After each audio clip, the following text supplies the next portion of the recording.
तो हेलो भाई दोस्तों, मैं समीर दंशी एक और वीडियो के साथ हाजिर हूँ। ये वीडियो है भाई गिलेडी जैसे दांतों वाली रिमरा अहमद का, जो डॉक्टर इश्तियाक अहमद है। नाम तो लेना पसंद भी नहीं करता इस बंदे का मैं सीरियसली, बट फिर भी ये बात कर रहे हैं पाकिस्तानी टीम का जो इंडिया आई हुई है उस पे, जो इनकी चूतिया बनती हुई है उस पे। तो देखते हैं भाई ये दोनों आपस में क्या डिस्कशन करते हैं, फिर इनकी हम साथ करते हैं तक दिना दिन धा। तो चलते हैं पाकिस्तान, करते हैं वीडियो शुरू। लेकिन वीडियो शुरू करने से पहले वीडियो को लाइक करें, चैनल को सब्सक्राइब जरूर कर लें, बेल आइकन दबाना ना भूलें। ऐसी और मजेदार वीडियो देखने के लिए साथ के साथ फेसबुक और इंस्टाग्राम पे फॉलो कर लें, लिंक आपको डिस्क्रिप्शन में मिल जाएगा। तो शुरू करते हैं वीडियो, पेलते हैं इनको हम एक एक करके। Assalamualaikum viewers, this is me your host Nimra and you are watching my YouTube channel। और इस वक्त हमारे साथ द वन एंड ओनली जो कि बहुत ही फेमस हैं डॉक्टर इश्तियाक अहमद जी ने ज्वाइन किया है, जो कि सीनियर पॉलिटिकल साइंटिस्ट हैं। Thank you so much sir for coming, thank you so much वक्त निकालने के लिए, बहुत शुक्रिया। My pleasure, thank you very much Nimra Ahmed ji. Thank you sir. और आज हम बात करने वाले हैं कि पाकिस्तानी क्रिकेट टीम को भारत का वीजा मिल गया और वो भारत चले गई, और बहुत अच्छे तरीके से वहां पर इनका ग्रैंड वेलकम किया गया है कि पूरी दुनिया में वीडियोस वायरल हो रही हैं। उसके बाद एक खबर आती है कि पाकिस्तान की क्रिकेट टीम ने बीफ डिमांड किया है, जो कि किसी और क्रिकेट टीम ने नहीं डिमांड किया। खैर, बीफ तो उनको दिया नहीं गया, लेकिन जिस तरह से उनको वेलकम किया गया है, जिस तरह से उनके साथ बिहेव किया गया है, उसके बाद पाकिस्तानी क्रिकेट टीम ने बयान दिया है, वाह भाई वाह भारत, और भारतीय खाने की भी काफी तारीफ की है। तो सर, इस पूरे सिनेरियो को आप कैसे देखते हैं कि पाकिस्तानियों की जिस तरह से आओ भगत वहां की जा रही है, इसके बारे में आप क्या कहते हैं? उन्होंने जाके वहां बीफ डिमांड कर लिया, अगर किया है तो ये बदतमीजी है। जी। क्योंकि मुझे भी पता है कि पाकिस्तान में लोग जो है वो मटन खाते हैं, बीफ का तो रिवाज ही कोई नहीं है। मुझे नहीं पता जी। कौन बीफ खाता है, लेकिन वहां जाके डिमांड कर लेना अगर की है, this can be rumour, this can be just a rumour. I don't accept this, you see. या इनको किसी ने कहा होगा कि ये पंगा ले लो, लेकिन ये बेहुदा बात है अगर पाकिस्तान वालों ने की है। तो बाद में पता लगा कि बीफ भी मिल रहा है, इनको सारा कुछ मिल रहा है।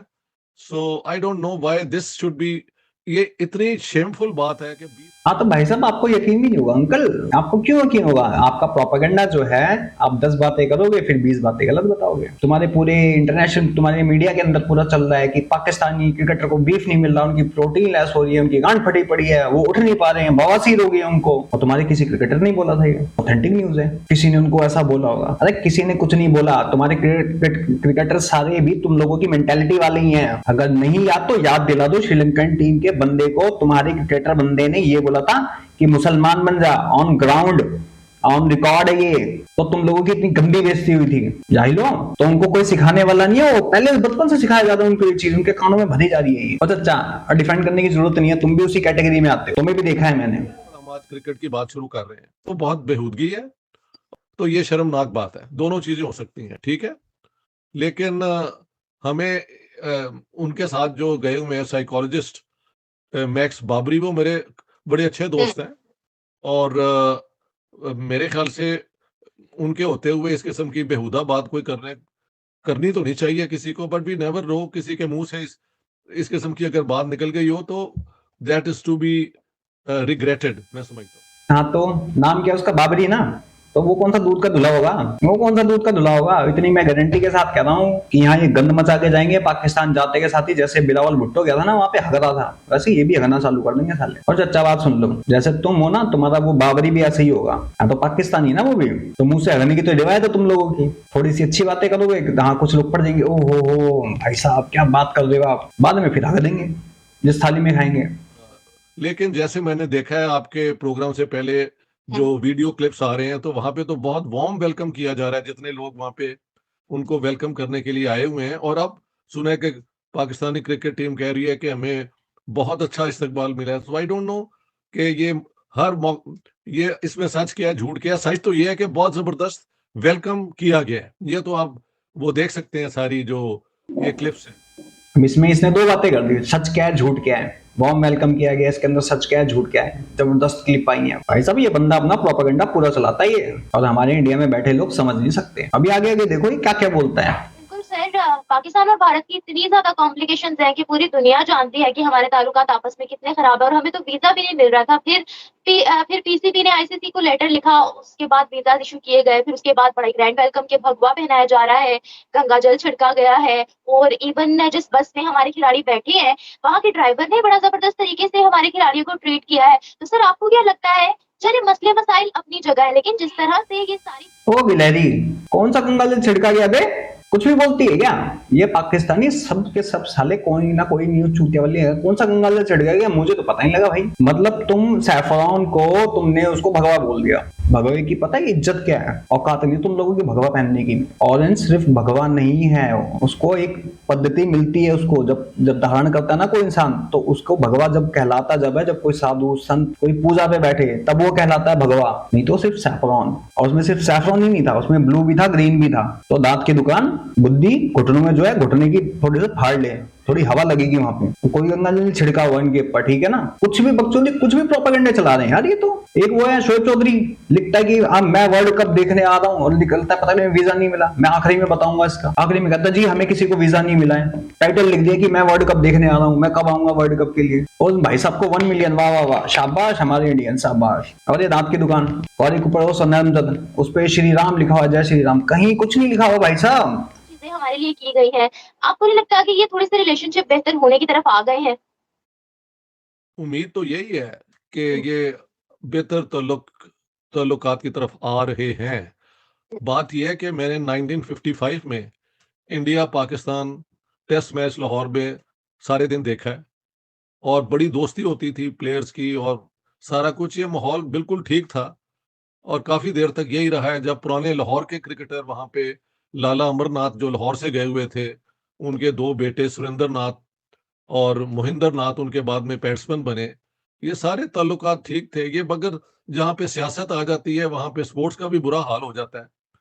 लेकिन मुझे ये भी पता है कि इनफरादी तौर पे बड़ी दोस्ती हैं इंडियन और पाकिस्तानी क्रिकेटर्स की, लेकिन जब आप अपने मुल्क के लिए खेलते हैं तो आप अपने मुल्क को जिताने के लिए खेलते हैं ना, इसकी बजाय तो मैच की कोई वजह ही नहीं हो सकती। तो फ्रेंडली कंपटीशन तो बहुत अच्छी, और वो क्या कहते हैं, एक सेहतमंद सी चीज है। बिल्कुल, क्रिकेटर्स की, हमारे पाकिस्तानी क्रिकेटर्स में बहुत है पपियां शपियां जी, बुलाए जा रहे हैं, डिनर करवाए जा रहे हैं। जरा कभी किसी क्रिकेटर्स के पिछवाड़ों में दम हुआ कि किसी फौजी के घर पे जाके बोल दे जी आप आ जाओ, हम आपकी स्पॉन्सरशिप कर देते हैं, आपकी बेटी की पढ़ाई का कर देते हैं, शादी का कर देते हैं। करोड़ों रुपए कमाते हैं। तो मैं बिल्कुल क्रिटिसाइज करूंगा। मेहमान भगवान के समान होता है, वो हमारी गवर्नमेंट कर रही है। तुम्हारे पर्सनल तौर पे तुम्हारे पिछवाड़ में चुनमुने काट रहे हैं क्या? प्राइवेट जेट में घुमाया जाता है। कभी किसी फौजी के बच्चे को घुमाया तुमने, जो तुम्हारे लिए सरहद पे खड़ा होता है? करोड़ों रुपए तो लेते हो। जरा कोई जाके पूछ के तो देख लो कि जिसको जो शहीद हुआ है बेचारा, जिसके घर के सर के ऊपर से इसके बाप का साया हट गया है, उसके घर पे जाके पूछ तो लो भाई राशन है तेरे घर में? वहां नहीं पूछेंगे। लेकिन जो हमारे देश पे जो कंट्री अटैक करती है, वो लोग, उनको स्पेशली बुलाया जाता है, स्पेशली पर्सनली तौर पे, जाओ जी पपियां शपियां करो, आओ जी खाना खाओ, करोड़ रुपए खर्च करो उनके, लाखों रुपए। लेकिन 10 का नोट भी उनके लिए नहीं निकलेगा जो सरहदों पे मारे जाते हैं, जिनको पेंशन भी चिल्लड़ के भाव मिलती है। और सिर्फ मैं इनकी बात नहीं कर रहा, मैं उन लोगों की भी बात कर रहा हूँ जो खड़े होकर चीख रहे थे वहां पे बाबर पाकिस्तान, मैं उनकी भी बात कर रहा हूँ। अगर मैं गलत हूँ बताओ। मेरे ख्याल से ज्यादातर तो लोग वहां पे, पाकिस्तानी जो ये क्रिकेटर्स गए हैं, वो पॉजिटिव ही अपना वहां से वाइब्स लेके आएंगे। मैं इंडिया खुद होके आया हूँ 3.5 महीने। इंडिया में warm heartedness, kind heartedness, generosity बहुत ज्यादा है। तो इससे मेरे ख्याल से बहुत पॉजिटिव असर होना चाहिए। बहुत अच्छा, तुम ही थे ना कि हिंदू तो यहाँ पे एक्सट्रीमिज्म है, एक्सट्रीमिस्ट है, तुम ही बोल रहे थे ना। ये भूल गए? अनिका का इंटरव्यू लगाओ, जिसके अनिका का इंटरव्यू जब तुमने अनिका को दिया, तुमने भूल गए क्या? हिंदू एक्सट्रीमिस्ट है, वहां पे एक्सट्रीमिज्म दिखता है, दबाया जा रहा है मुसलमानों को। तुम ही थे चच्चा। अब तुम सारे अपने माँ बहने को नहीं होते तो दुनिया के क्या हो गए, मिनट से पलटते हो। इनके बयान का तो तब पता लगेगा जब ये पाकिस्तान वापस आएंगे। को इंडिया जाकर कैसा लगा है वो तो जब ये पाकिस्तान आकर बयान देंगे तो हम फर्दर डिस्कशन करेंगे। सर आपने भी इंडिया का विजिट किया हुआ है, अभी यहाँ पाकिस्तान में कुछ लोग बोल रहे थे कि क्या वेलकम किया है, इससे अच्छा तो हम वेलकम करेंगे जब भारतीय प्लेयर्स यहाँ पर आएंगे। तो वो सर कहने पर्सनली दें, इससे पाकिस्तानी अगर इस क्रम की बातें कर रहे हैं, या इंडिया में भी कुछ लोग बिल्कुल बेहुदा बातें कर रहे हैं, उनकी कंस्टिट्यूएंसीज हैं जो जाहिल हैं और नफरत भरी उनकी ज़हनियत है। असल में इन लोगों की कोई शख्सी पहचान नहीं है। तो एक इस किस्म की नेगेटिव स्टेटमेंट दे देने से वो अटेंशन मिल जाती है। सो व्हाट, बात है ये सतही बातें हैं। सही बात है। सोसाइटी। पाकिस्तान में, इंडिया में जहालत भरी है, यहाँ पे पढ़े लिखे नहीं है। तो चाचा तुमने कौन सी समझदारी वाली बात करी थी? तुम तो डॉक्टर हो, साइंटिस्ट हो, तुम तो पॉलिटिकल साइंटिस्ट हो, तो तुम्हारे पिछवाड़े में कौन से चुनमुने काट रहे थे जब तुमने एक बंदे को, हिंदू को तुमने फट से दलित प्रोनाउंस कर दिया था, तुमने फट से प्रोनाउंस कर दिया था कि हिंदू एक्सट्रीमिस्ट है, हिंदू दबा रहा है यहाँ पे। वो क्या था भाई? वो तुम्हारी जहालत नहीं थी, वो तुम आइडेंटिटी के लिए कर रहे थे। किस चीज के लिए कर रहे थे? फिर वीडियो लगा दूंगा मैं, वो आई बटन में डालूंगा, जाकर जरा देखना मेरे व्यूअर्स। और फिर चर्चा के इसी बयान पे इनको ठोकेंगे अच्छे वाला। इनकी जहनियत ये है, 2 मिनट में पलट जाते हैं अपनी बातों पे भाई साहब। ये पर्टिकुलर हम जैसे बंदों के लिए बोल रहे थे, लेकिन चर्चा जो तुम लोगों की आइडियोलॉजी है ना, वो साफ समझ में आती है। हमारे यहाँ पे कुछ चूतिया बैठे हुए हैं जो तुम लोगों की आइडियोलॉजी समझ नहीं पाते। थोड़ी सी अच्छी बात कर दी इंडिया के लिए तो ओहो, इसलिए पाकिस्तान के लिए जहालत नहीं बोली, इंडिया में जहनियत किस्म की जहालत जो है। अंदर अच्छे लोग भी होते हैं, बुरे लोग भी होते हैं, लेकिन let's keep cricket as cricket.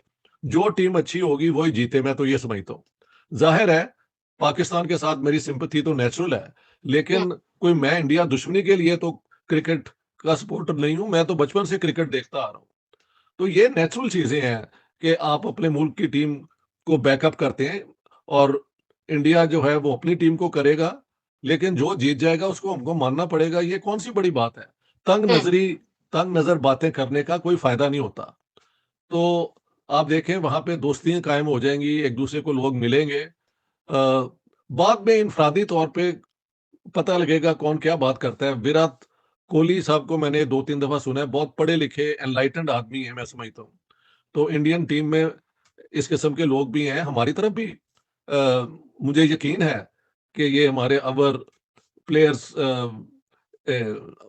अच्छे इंसान ही हैं। वो कोई इंडिया में जंग करने तो नहीं ना गए हुए। Cricket is cricket, that's all. तो अच्छा बात बता दूं, तुम्हारे क्रिकेटर्स भी ना जाके इस्लाम का प्रचार करते हैं, तुम मुसलमान बन जाओ। एग्जांपल दे चुका हूं मैं, ठीक है? तो तुम्हारे क्रिकेटर्स, तुम्हारे बच्चे, तुम्हारे बूढ़े और तुम भी चर्चा हो, इसी मेंटालिटी पे जिंदा हो, समझ गए? इसलिए मैं कहता हूँ कि पाकिस्तानी की एक ही मेंटालिटी है, इनके मुंह में राम बगल में छुरी, कब पावे कब काटे मूड़ी। जो कि दोनों तरफ की आवाम को बहुत अच्छे से जानते हैं, भारत की भी और पाकिस्तान की भी, आपसे पर्सनली पूछना चाहूंगी कि आपको लगता है कि कभी अगर भारतीय प्लेयर्स पाकिस्तान आते हैं तो क्या उनका भी इसी तरह से गर्मजोशी से इस्तकबाल किया जाएगा, जिस तरह से उन्होंने हमारे प्लेयर्स के नाम लिए, बोला ऑल द बेस्ट चैंपियंस जिंदाबाद, क्या इस तरह के नारे क्या पाकिस्तान में भी लग सकते हैं सर? क्यों नहीं लग सकते? मुझे याद है 2004 में तो इंडियंस आके सारे माल रोड पे फिर रहे थे और इंडियन फ्लैग भी हिला रहे थे, और लोग पाकिस्तानी इंडियन फ्लैग दोनों माल रोड के ऊपर नीचे जा रहे थे। या हमारी तरफ से जमात इस्लामी बेहुदा हरकत कर देगी। फॉर एग्जांपल, जब वाजपेयी साहब आए थे अपना एक डेलीगेशन लेके 99 में, तो इन लोगों ने पत्थर फेंके थे, लेकिन बाद में पता लगा कि एक तरफ हुकूमत बुला रही थी, इन लोगों को तैयार किया हुआ था कि ये भी कर दें। लोग तमाशबीन ही होते हैं, और इंडियन प्लेयर्स की बड़ी यहाँ पे पाकिस्तान के अंदर भी मुझे यकीन है बड़े एडमायरर हैं, सपोर्टर हैं। मैं सुनता रहता हूँ वसीम अकरम के कमेंट और बाकी हमारे क्रिकेटर्स के कमेंट के, मसलन सचिन तेंदुलकर जो हैं बड़े दिलेर क्रिकेटर हैं, ये इंजमामुल हक ने कहा है। तो ये कोई नफरत की बात तो नहीं है। ये तो पता लगता है कि जब लोग मिलते हैं तो दोस्तियां हो जाती हैं। ये नेचुरल भी है। ये जो है ना बकवास, पाकिस्तान और इंडियन बेसिकली एक ही लोग हैं। मजहब का जो मसला है वो एक इत्तेफाक है। जितने मुसलमान यहाँ हैं उतने तो इंडिया में भी हैं। तो ये keep this nationalism out of sports में, ये समझता हूँ। और यही मैं इंडियंस को भी कहूंगा कि बेहूदगी को रहने दें। आप प्लेयर्स को इफ दे प्ले वेल उसे अप्रिशिएट करना चाहिए, एंड दैट्स ऑल। तुम लोग हमारे घर में घुस के बॉम्ब ब्लास्ट करो, हमारे सैनिकों को मारो, यहाँ पे खालिस्तान की तहरीकें चलाओ, ड्रग्स भेजो, आतंकवादी भेजो, और हम तुम्हारे गले लगे। बेहूदगी, जिस दिन ये बेहूदगी बंद करोगे उस दिन मैं भी ये बंद कर दूंगा, नहीं तो तब तक तुम सबको पेलता रहूंगा मैं। मुझे चाइना के लिए इतनी नफरत क्यों नहीं है? क्योंकि चाइना में बच्चों से लेके बड़े तक ये नहीं सिखाया जाता। जो किसी मजहब को मानते हैं वो तुम्हारे दुश्मन है, काफिर है, काट दो, मार दो, उनको ऐसा बनाओ। वहां पे ये सिखाया नहीं जाता। उनके बच्चों की मेंटेलिटी ये नहीं है। तुम्हारे यहाँ पे ये सिखाया जाता है, बच्चे से लेके बुढ़े तक की है। तेरी भी चच्चा, और ये भी प्रूफ कह रहा हूँ, खुद बोला हुआ तुमने तो चच्चा। और ये दांत की दुकान गिलहरी, ये तो इसने भी बोला हुआ है। तो तुम लोगों के दिमाग में जो तुम सामने जो है ना वो पीठ पीछे नहीं हो तुम लोग। और 2 मिनट में तुम लोगों का उतर जाता है, 2 मिनट के अंदर। लेकिन हमारे इंडिया में बैठे हुए ना बड़े इनके भक्त बैठे हुए हैं, बड़े के हैं, क्या इसके दांत उखाड़ के लगाने क्या दादी के अपने खो गए हैं, या खाने में दिक्कत हो रही है, खड्डा वड्डा खोदना इससे दांतों से, और ये तो वैसे कवर में लटक रहा है। बाकी भाई आप लोग बताओ मैं गलत कहाँ हूँ। और बाकी इस बंदे की वीडियो अनिका नजीर के साथ है, उस पर मैंने रिएक्ट करा है, मैं उसका लिंक आई बटन में दे दूंगा, आप जाके जरूर देखना है इसकी दोगलाबंदी, इस बंदे की दोगलाबंदी देखना। बाकी मैं समझ दिन चलता हूँ, मिलता हूँ आप सबको किसी और वीडियो में, तब तक के लिए जय हिंद, जय भारत एंड जय श्री कृष्णा।